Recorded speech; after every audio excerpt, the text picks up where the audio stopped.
Hello, hello. Hi, everyone. My name is Gogo Bethke, and today we are going to be talking about objection handling and the actual sign up when agents finally are like, okay, Gogo, I'll join you. So let me tell you a little bit about me. My name is Gogo Bethke. I am originally from Hungary. I'm originally from Transylvania, Romania. I am Hungarian by nationality. It's kind of funny when I said Hungary because it makes me laugh when people say, are you from Hungary? I'm like, there's not a country called Hungary. It's called Hungary. So with that being said, I just want you to understand my background so you don't think like I'm some like special person and people just raise their hand left and right to join this brokerage with me. I actually was in the trenches. Like I had to, just like you, join the company, learn everything that this company has to offer, talk to everybody that has a pulse and a real estate license. And then some of those people decided to pull the trigger and join me here at EXP. So I personally sponsored over 270 agents in my front line. Of course, over time, we have lost a few of them because, hey, it's the name of the game. But today, my organization is close to 1,400 agents, okay? So I know a couple of things about agent attraction. And in this episode of the Elevate Coaching Program, we are going to talk about objection handling. I feel like probably one of the parts that holds people back is the how do I handle their objections. So guys, if the word objection or objection handling gives you the twitch, gives you the weebie-jeebies, I want you to think it over. I want you to think of objections as just a problem that needs to be solved. If you give them the right answer to their objection, which is technically a question that they want to hear an answer that they're not anticipating on hearing because they have a story in their head, right? And then if you can show them the other side, they will pull the trigger. So let's talk about some of how we're going to do that. Number one, you need to know your competition. Yes, you need to know EXP too, but you need to know your competition so you can eliminate those objections, right? So what do I want you to do? How do you get to know your competition? Here's the best way to knowing them. Invite them out for coffee or happy hour or a drink. So if you have an agent on the other side of the transaction, that's a RE/MAX agent. It's a Century 21. It's a Coldwell Banker. It's a Keller Williams. It's a local mom and pop that's like the best brokerage in town, right? Every single brokerage, I want you to invite out 2 agents for coffee. And then you're going to chit chat. And you're going to hold just a good old conversation. You're not going to be like, well, I'm inviting you out because I want to know your cap and your cut and your split. And what does your brokerage give you? And what's your transaction fee? And what's your E&O? No, you're going to invite them out. You're going to be super cool. They're going to be super cool. And then through the conversation, you're just kind of going to get a feel for it. So like, hey, would you mind if I asked you some brokerage conversation? My understanding that you are with RE/MAX, right? And I'm with EXP. I am not recruiting you to EXP, but I want to understand your brokerage and the reason why you are at your brokerage.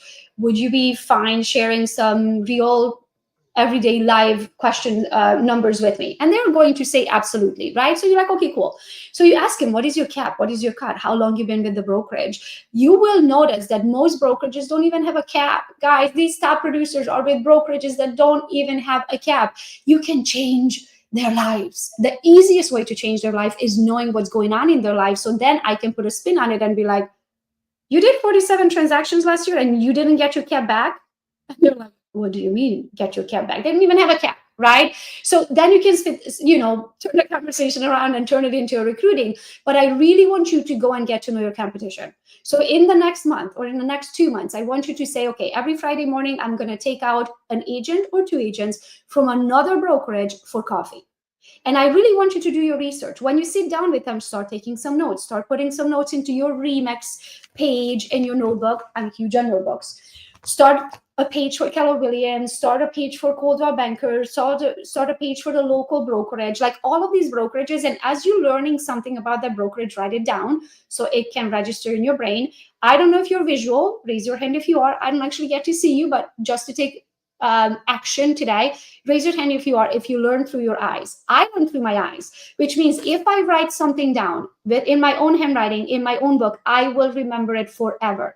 Now, if you tell me in a conversation that an average split is 70-30 and you never really get to 100%, you only get to a 90-10, I might remember 30% of that. I'm not going to remember that 3 months from now. But if I wrote it down, I will remember it forever. So I know for myself, these notes I have to write down. So after now, you took out your competition and you got to understand the local market and who you're going against. You're going to realize I have no competition. I have no competition. I can beat anybody's numbers. Most brokerages don't have a cap. I beat you right there. Most brokerages are not publicly traded. They have no retirement plan. I can beat you right there. Most brokerages will never give your cap back because that's how they keep their lights on. I can beat you right there. Most brokerages, the broker is an active agent, which tells me two things. You cannot afford to own this brokerage without your own production. And it also tells me that you take all the leads because you are still actively on the market. Would I want to be at a brokerage where the broker takes all the leads off of my listings? No, thank you. So that's a whole other conversation. So now that you got to know your competition, it's going to be so easy to handle those objections, because even if you haven't really appreciated everything that EXP has to offer, after those meetings, you're going to be like, oh my gosh, I'm the best brokerage ever. This is going to be so easy to sell.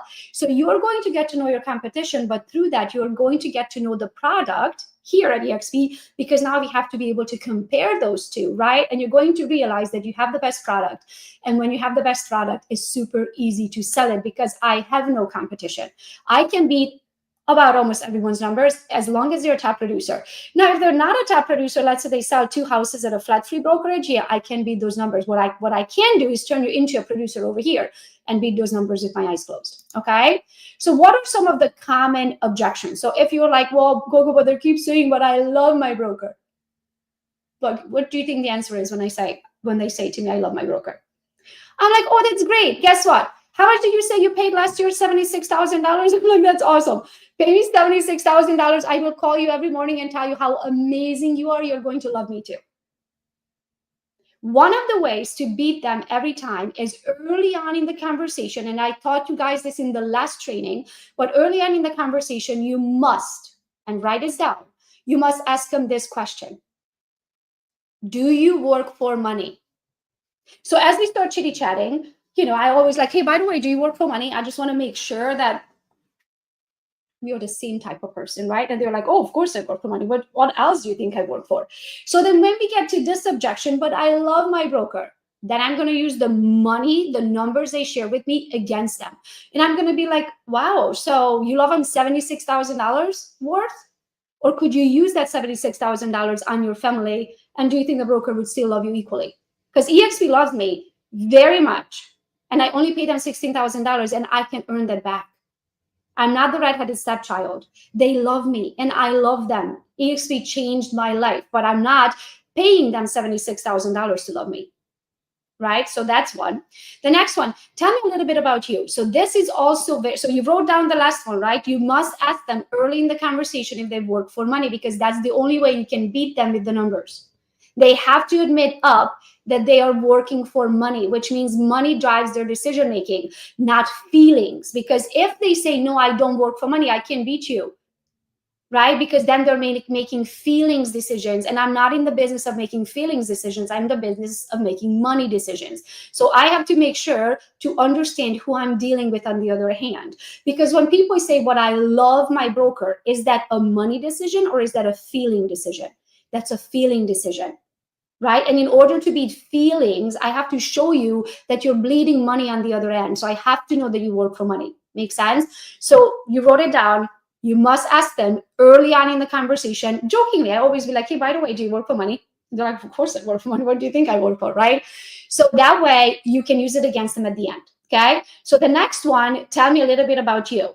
Also, very early on in the conversation, you need to ask this question, because I need to know and you need to know the caliber of the agent that you're talking to. So if I'm on a Zoom call with an agent, I'll chat for like 3 minutes. And then the next thing I ask them, tell me a little bit about you and where you are in your career. Write this down. Tell me a little bit about you and where you are in your career. And guess what happens? Very hard, guys. Key, but very hard. You have to shut up. You cannot talk. You cannot say a word. You just have to sit back and you have to become a very, very, very good listener. So what happens? Tell me a little bit about you and where you are in your career. And then they get diarrhea of them out and tell you everything about their career, when they got into real estate, how much money they make, how long they've been with the broker, that their husband joined them or they didn't join them, or, oh my gosh, their best friend sold their house with the neighbor. Like, you're just going to sit back and listen. Okay. Why? Because based on what they're telling you, you know exactly what they want to hear back.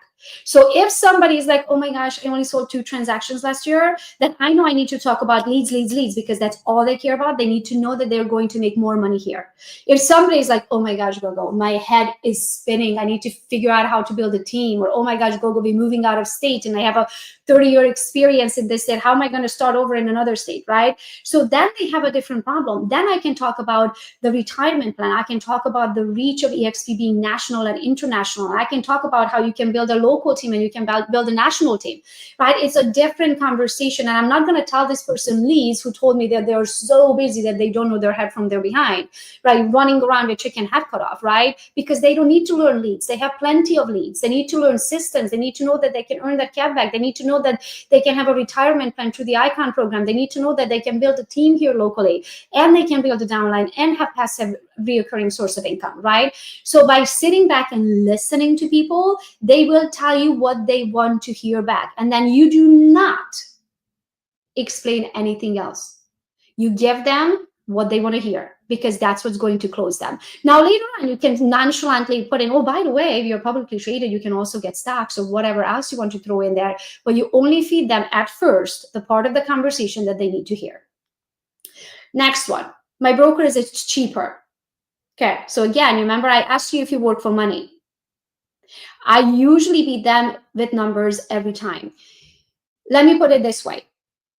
Poor people, or broke people, I should say, make decision based on how much is something going to cost me. Wealthy people make decision, how much money is this going to make me? So let me ask you this. Let's say this specific person did 7 transactions last year, but their brokerage is cheaper because they're only taking $500 fee or whatever that is, right? So I said, okay, let me ask you this. Remember, I already asked you, you work for money. So we know you work for money. Are you happy making 7 transactions and only paying, what is that, $3,500? Or would you pay $16,000, do 40 transactions, or 26, like in Michigan, you can actually icon with 27 transactions, an average price range, right? So let's just say, or would you go from 7 transactions here paying $3,500, or would you like to do 27 transactions? If I can show you how to do 27 transactions, and would you pay 16 for that? And what if I told you you can get the 16 back? It is not about cheaper. Nothing is ever about cheaper. It's about how much money is it going to make me. So let me change your mindset, because there is the reason why you only did 7 transactions last year. I beat them with their own numbers. There's a reason why you did only 7 transactions last year, because you're making decision based on how much something is going to cost you, versus making decision, is this going to make me more money?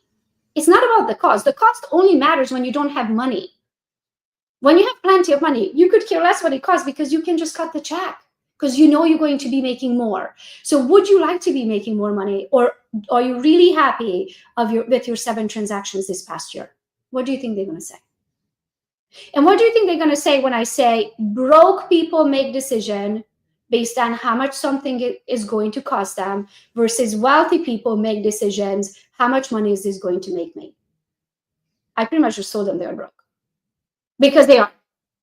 Because broke people care about the price of something. Wealthy people just cut the check. So broke people need to learn how to make more money. So if I can teach you how to make more money, if I can teach you how to do 27 transactions, paying $16,000 and get it back, would you pay $16,000 for that?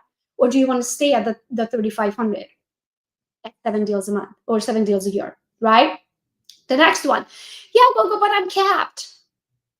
Okay, so what? You did, let's say in this case, let's say this person did 40 transactions last year. So you are at your current brokerage, you did 40 transactions, you're capped. You don't want to come over here because you're at 100%. But those 40 transactions cost you $21,000. So if you stay at your current brokerage, for example, that's very average for a Keller Williams, 21,000 usually, okay? So let's just say, so you're very happy paying 21,000, but you're at 100% right now. You're not going to get that 21,000 back. Versus coming over here, paying 16, you're going to do 40 transactions again, because if you knew how to do 40 over here, you know how to do 40 over here. It's like riding a bike, right? So if we know that you're going to do 40 again, you already have like 12 pending for the year, right? If we know that you can do 40 again, would you pay 16,000 again to get it back? Versus, do you want to stay over here, do the next 40 transactions, pay 21 for it, and never see a penny? You're doing the same amount of work. You're doing the same amount of work. You're going to do 40 transactions here or 40 transactions here. Yes, here you already paid in $21,000, but you're never going to see that $21,000 ever again. And if you stay another year, you're going to pay another $21,000 versus you can come over here, do 40 transactions over here, pay 16, get it back. So next year, pay 16 again, get it back, pay 16 and get it back versus stay here, do the same amount of transaction that's costing you $21,000 every single year. Again, if you're talking to producing agents, I can read their numbers with my eyes closed in 7 other languages, swimming backwards. It's super simple because we are at the best brokerage. Okay. The next one would be, by the way, the IM capped. If you're talking to not a very high producing agent, so you know they're not going to icon. Let's say they do 12 transactions a year, 1 a month, but they are cappers, right? And they already capped. Let's say they are in the state of Kentucky. You're going to reach out to the Kentucky broker and you say, hey, I have an agent who capped at Keller Williams. Their cap is until March, right? Can we meet their cap? They will come over if we can meet their cap. Now, it is up to the state brokers at eXp to make that decision if they're willing to take that agent on and meet their cap. So if the broker says, yes, sure, we'll meet their cap, then guess what? That agent comes over now. They're going to be 100% until March. And then in March, their cap starts again. So all your agents needs to prove is that they had 100% commission because that shows that they're capped. And based on their last, when they're capping, their contract period is, right? So if their contract period is May, and right now we are in February and they're already capped, then they stay until May at 100% if that state broker allows them and picks them up with a capped state, and then their cap starts. Now, if you are talking to an agent that would potentially icon, I do not want you to offer up the capped offer to them because you shall start stealing from them. So for example, let's say that you're talking to an agent that you know that does 30 plus transactions a year, and here at eXp they would icon. Let's say they are capped until July. We are in February now. And let's say they're, well, I'm at 100% now and I don't want to come over until July because I'm at 100%, right? It's natural for you to offer up the cap thing, but then what does that mean? That means they're going to come over. From February to July, they're going to be at 100% if the broker allows it. So they're going to be doing, I don't know, 20 transactions in this period, right? Well, then from July until the next year, February, when their anniversary date is, now they only have 6-7 months to icon. So if they would just come over, start paying their cap right away, they could icon by their next anniversary date. So for a top producing agent, an agent that could potentially icon, it is not advantageous for them to put them into the uncapped status, because then you're reducing that period of time in which they could icon. So I would only offer that up to an agent that there's no way that they're going to icon this year. Okay, but yes, you can talk to the state broker. If the broker approves it, they can come over now. They stay in the cap status until their anniversary of their previous brokerage anniversary, and then their eXp cap starts over here. Oh, but I have closings. Really? Because again, if you're talking to a top producing agent, you're never going to catch your own tail. You always have closings. I always had closings. When I came over, I had 9 listings and 7 pending. So I'm like, when am I going to come over? Am I going to sit and wait until I don't have closings? I always have closings. So ask that agent, when was the last month that you didn't have closings? Because usually what happens, they have a closing or they have pendings, right? So they were like, oh, yeah, so my last closing is going to be on the end of February. I'm going to wait that one. I'm like, yeah, but between now and then, you're going to write another contract. So then you have another pending. You'll never catch your own tail. So it's super simple. What you want them to do in that case is you want them to read their current ICA. By current ICA, and ICA is your independent contractor agreement. By current ICA, I mean they need to read the contract that they signed with their current broker. More than likely, it says that their pending will close out with the current brokerage, right? Or soon to be ex-brokerage, and then the actives they can bring with them. That's the case most of the time. Now, if they're with a mom and pop brokerage, kind of like that private school situation, they do whatever they want. So it is very important for the agent who's thinking about coming over to read their current ICA. So in that case, I would be like, come on, Jessica, you're a top producer. You always have active or you always have pending. We're never going to catch our own tail. So you're never going to be able to come over. So let's look at your current ICA and see what your ICA says if you were to leave. More than likely, your ICA says that the pendings you're going to have to close out with your current brokerage, and the actives you can bring over. So let me tell you what happened to me. I had 9 active listings and I had 7 pending when I came over from Keller Williams. The 9 active I could bring with me. All we did is a transfer form in the MLS. We said these listings are now brokered by eXp. done. And for those 7 pending, I just had to go back and close them out as a Keller agent, even though I was already an EXP agent, and they just cut my commission, which whatever cut I had at the time when I was leaving them. So that's a very easy objection handling. The next one is, but I'm doing so good. Guess how do I beat this one? What is the enemy of good? The enemy of good is great. I am so happy for you that you're doing good. You could be doing great. You're settling. Can I show you how you can do great things in real estate? Why?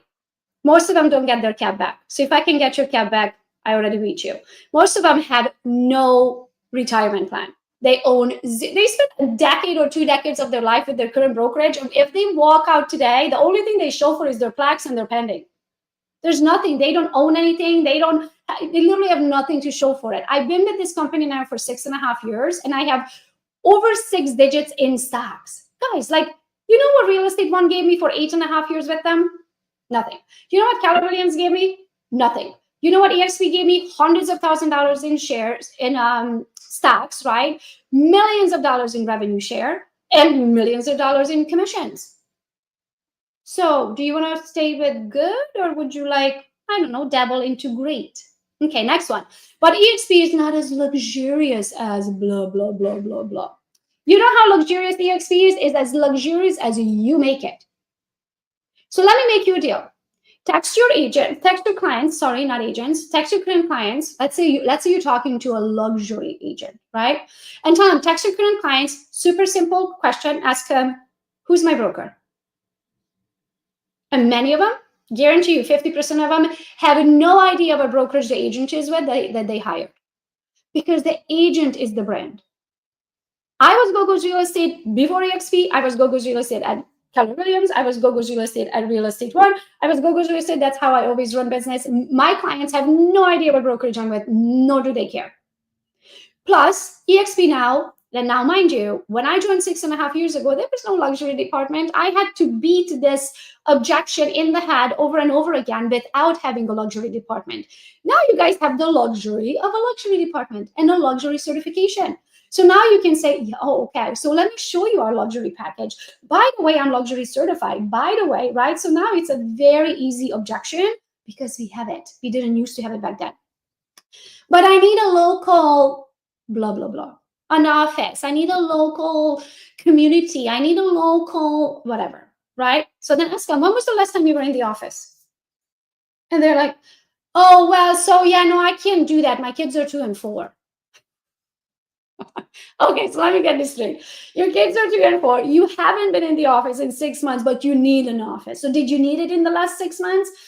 Especially during COVID, this was a very easy objection handling because none of us could go into a local anything, right? So I don't think you're faced with this question anymore. 6.5 years ago, I was faced with a lot of, but I need a local room brokerage, right? I don't think you need that anymore. I think it's a very easy objection handling. This one was the one that literally changed my life. So I would say my 2 highest qualities in myself and also what I'm looking in others that are part of my life would be loyalty and, I can't remember. Over here because I can't remember the other one. What is the word in English for it? Okay, I'm going to skip it and it'll come to me in a second. I cannot think of the English word for it now. Trustworthy, that's the word. Okay, so loyalty and trustworthy. Those are the 2 most important things in my life, right? So the people that are not trustworthy are not in my life, and the people who are not loyal, they're not in my life, right? So when Kurt, who's my sponsor, Curtis Shewell, said working on me and convincing me to come over, my biggest objection was loyalty, because I was with, let me explain you my history and it will make more sense. So I was licensed in 2011. I stayed with Real Estate One for 8.5 years. In February of 2019, 18, so 7.5 years. So in February of 2018, I started this conversation with Keller Williams. So I switched over to Keller Williams in February of 18. So from 11 to February of 18, I was with Real Estate One. February of 18 until October of 18, I was with Keller Williams. And then in October of 18, I switched to EXP. So in this like 8 months period that I was for a hot minute at Keller Williams, that's when Kurt, my sponsor at EXP, started talking to me. So I was like, guys, I can't, as much as EXP making so much sense, I can't make another move. What are my clients going to say? Like, can I stick it out somewhere? Right? Like, can I, like, I'm switching from real estate one to Keller Williams to EXP. Like, what the heck? I'm not a job hopper, right? That was one of my objections. The other objections is that at Keller Williams, I didn't have a cap. I was actually at 100%. That was a part of my offers. And they gave me a few shares in the title company. So not only that I didn't have a cap, I actually made money on title. I didn't pay a penny to Keller Williams. They paid me, and I was still leaving them. So I felt like I was cheating on them, right? So the loyalty part was the hardest part to break in my mind. And then Kurt said, who are you loyal to? Your family or your brokerage? Aha. So a loyal person is loyal. And guess who I'm loyal to first? What a stupid question. Of course I'm loyal to my family first.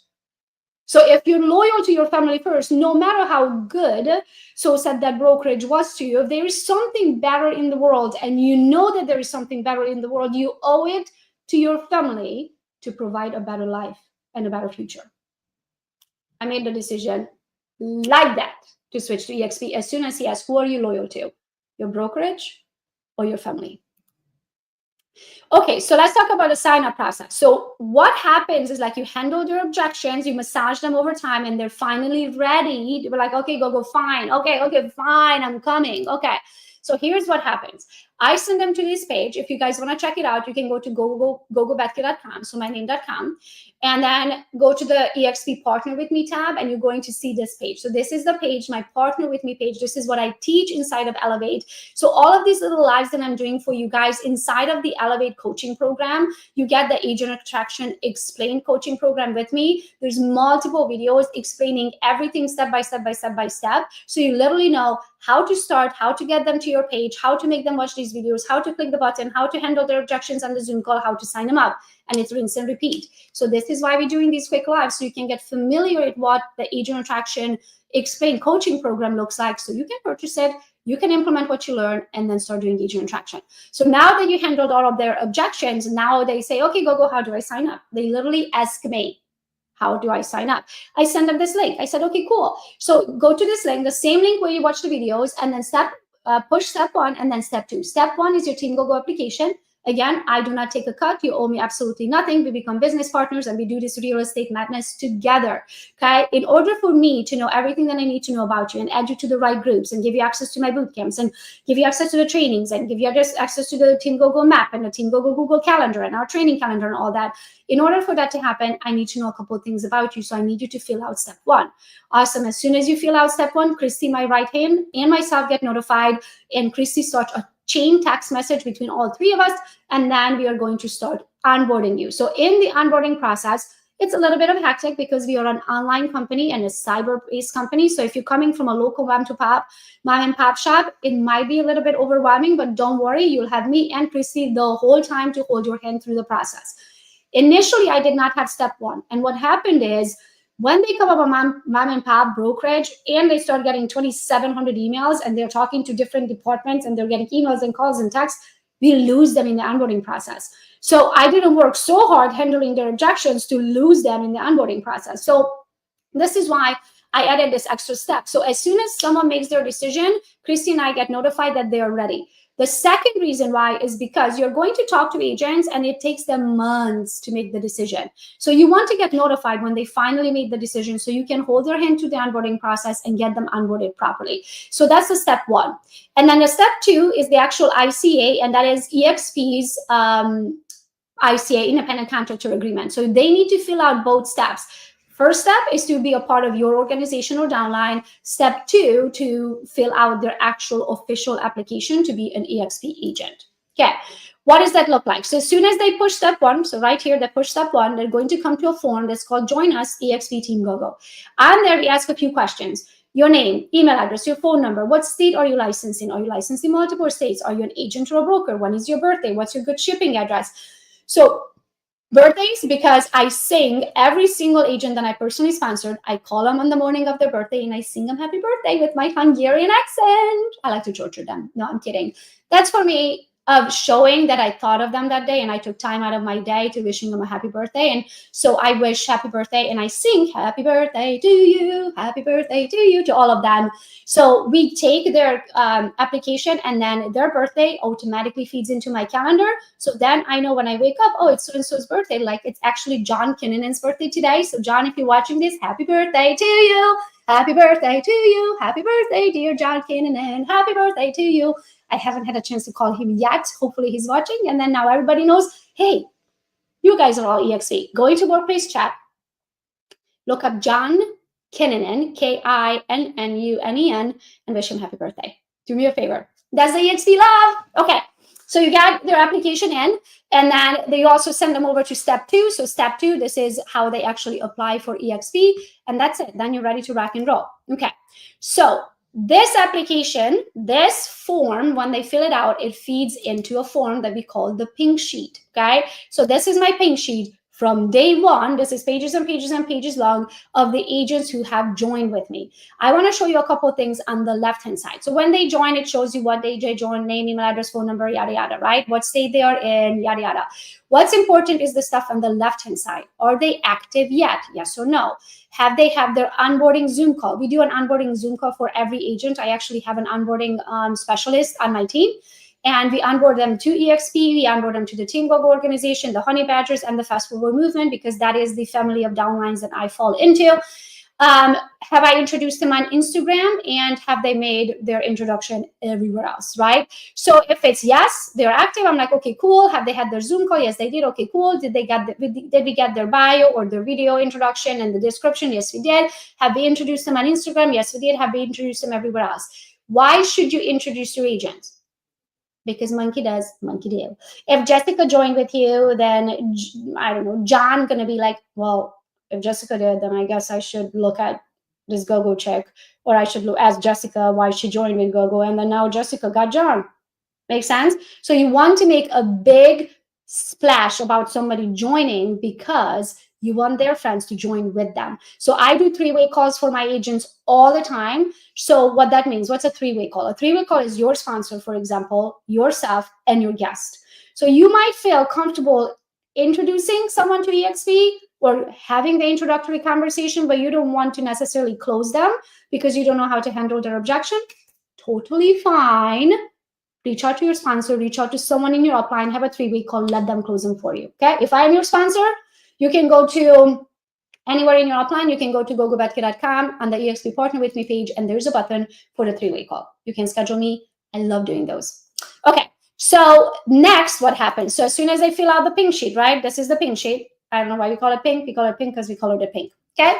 Then the Zapier automation starts right away. So if a new spreadsheet row, so if a new row was filled in, which means there's a new application, right? Create a contact. Great.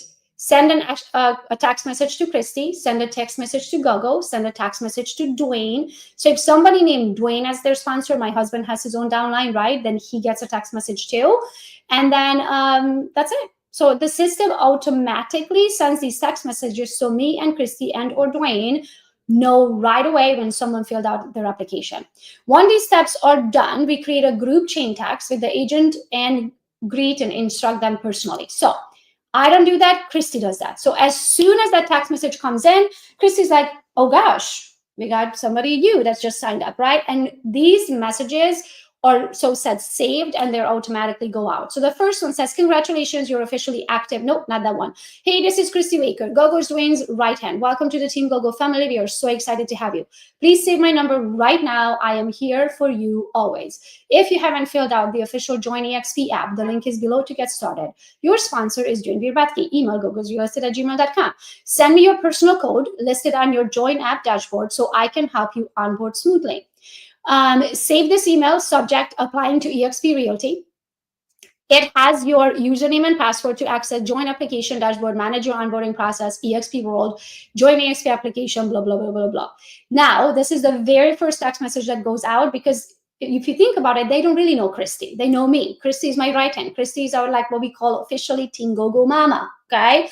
So this message goes out, but I do mention when I'm on the call with them and I explain the process of onboarding, I do mention Christy. So they're already anticipating a text message from Christy, but they don't know who she is. So this is the way of her introducing herself, and they have her phone number and yada, yada.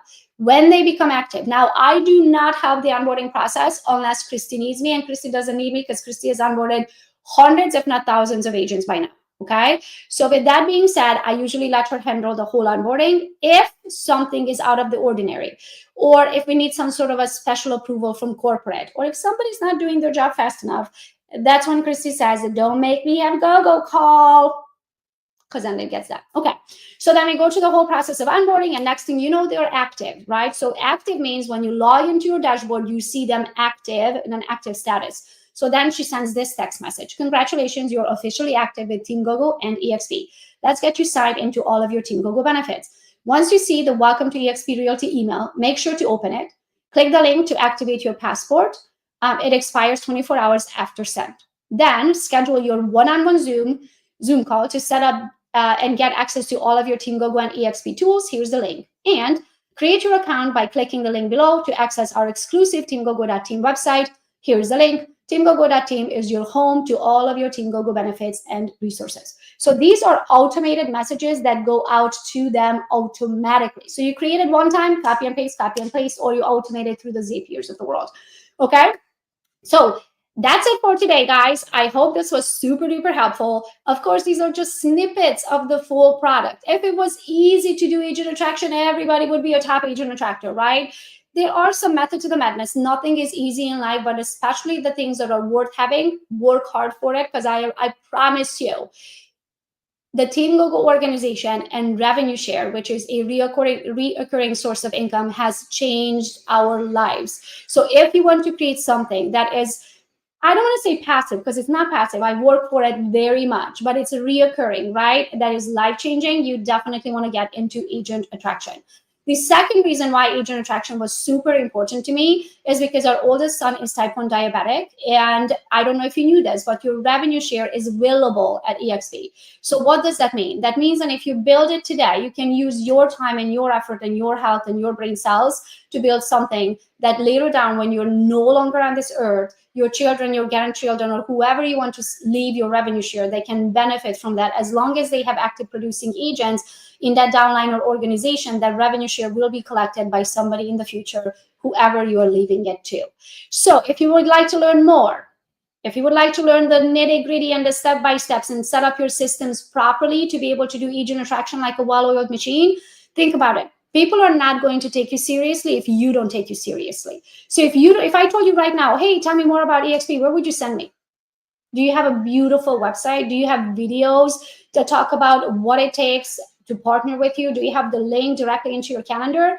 That's what I teach you. I teach you all of these systems so you can set up your systems and start building your downline or organization here at EXP.